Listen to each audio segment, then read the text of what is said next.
Today I bring you the Storm Chaser by InterAct. The unit I have in front of me is the Radio Shack variant, but it is functionally the same as the InterAct version, except it has Radio Shack branding. It is not a controller I'd heard of before. I found it on eBay, but judging by the Amazon reviews, this PS2 controller has some big fans. Well, let's see if I agree with them. The first thing that comes to mind when thinking about my time with the Storm Chaser is beefy. Maybe it's because I have smallish hands, but this controller feels pretty big.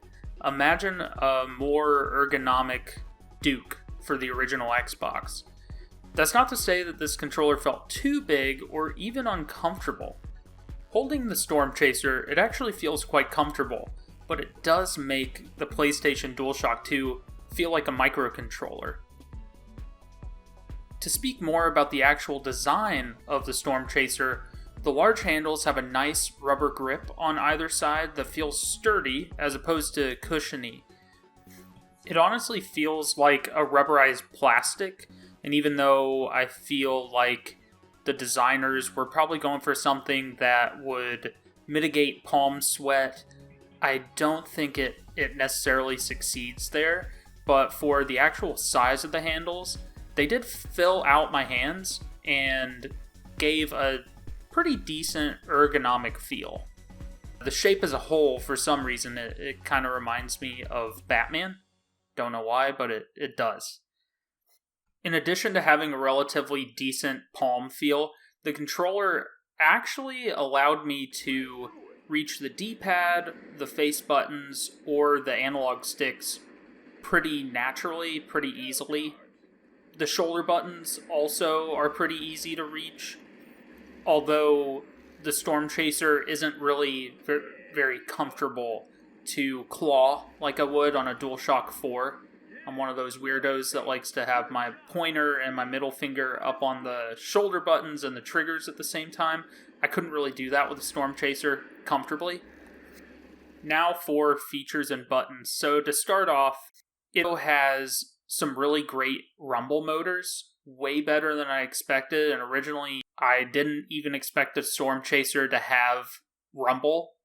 Keep in mind, I didn't get this in the box. I got it used, so I couldn't read like the advertising on the box or anything.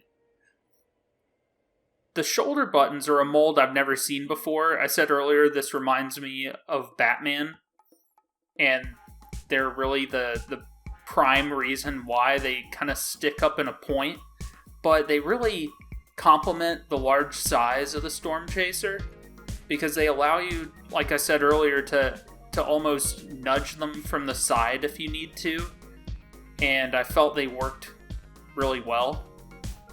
It's a definite change from the DualShock 2, and one I feel that's up to the individual user whether or not you like it. For the record, I personally thought they worked pretty well. On the left side of the controller sits a D-pad with waves.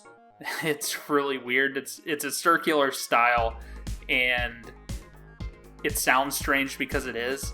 The up, down, and the left, right of the D-pad are rounded peaks, while the diagonals are valleys. When it comes to the analog sticks, they're slightly angled down to accommodate the large size of the Storm Chaser, and I feel like they're lifted up a little bit more than a traditional DualShock 2, but they feel pretty good. The other novel thing about the Storm Chaser is that on the right side, you can see that it is a 6-button controller. It has the normal markings we'd find on a DualShock 2, or really anything up to the DualSense. In addition, it has 2 extra buttons, E1 and E2, and out of the box, if I were to have gotten this out of the box, they're automatically mapped to L1 and R1. I remapped them pretty quickly to R2 and R1, but they can be programmed to any button or any button combination. Also, as a side note, if you have the InterAct Storm Chaser at home, or you're thinking about ordering one, and you would like to know how to program it, that is detailed on the review on the website, the written review. So if you'd like to learn the details of how to program it, it's on there. And now to performance. The InterAct Storm Chaser is an admirable attempt to offer something truly different in terms of design and features. Looking at the Amazon reviews, the Storm Chaser has a devout following from many gamers, especially gamers with disabilities who appreciate the large controller size and extra programmable inputs. I was initially put off by the Storm Chaser's behemoth form factor, but the more I used the controller, the more I started to appreciate it. All of the buttons have a slightly raised profile, which makes them easy to reach during gameplay, and they're pretty comfortable to press. The extra programmable buttons on the face were easy enough to change from game to game, and they proved helpful in a number of PS2 titles. That said, these extra buttons are moved to almost the absolute edge of the Storm Chaser's face, which makes them a little bit inconvenient to reach at times. And also, while I did feel that sometimes the shoulder buttons missed an input here or there, it wasn't so detrimental to gameplay or frequent enough for me to really hold it against the Storm Chaser. Another plus is that the auto fire and the programmable inputs are pretty straightforward. The programming was addressed earlier, but to turn on the auto fire, you just have to hold the auto fire button and press the button you want to turn into a non-stop input. Simple as that. And now to the thumbsticks.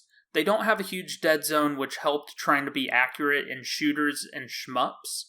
They performed well during my gaming sessions, and they have a really great amount of traction. The only problem I found was the right thumbstick, and this could be to my unit being used, but sometimes when I was trying to aim in a shooter or something like that, it would click when I didn't want it to. But over time I got used to the Storm Chaser and kind of changed the way I used it, so I was able to stop that from happening as frequently. Now for the bad, and it's a biggie. The D-pad is horrible. I mean, the molding is ill-advised at best. It takes the circular style D-pad and adds waves to it, at the up-down, left-right, with the diagonals taking on valleys.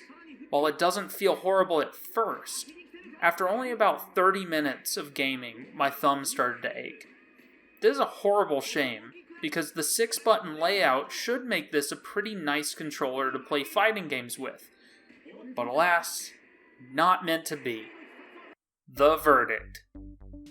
I'd say that if your goal is to play shooters and action games, then the Storm Chaser isn't a terrible choice, especially considering the price it can be found in the wild or on eBay or Amazon. The buttons feel nice to use, and if you're one of those people who wished the PlayStation DualShock was a bit bigger, then this Xbox Duke Wannabe fits the bill. The extra programmable inputs and auto-fire features are honestly pretty useful, and I took advantage of each in my hours of testing with the Storm Chaser. If your goals are 2D games or games that heavily rely on the D-pad, then for sure, look elsewhere. I give the InterAct Storm Chaser a 7 out of 10.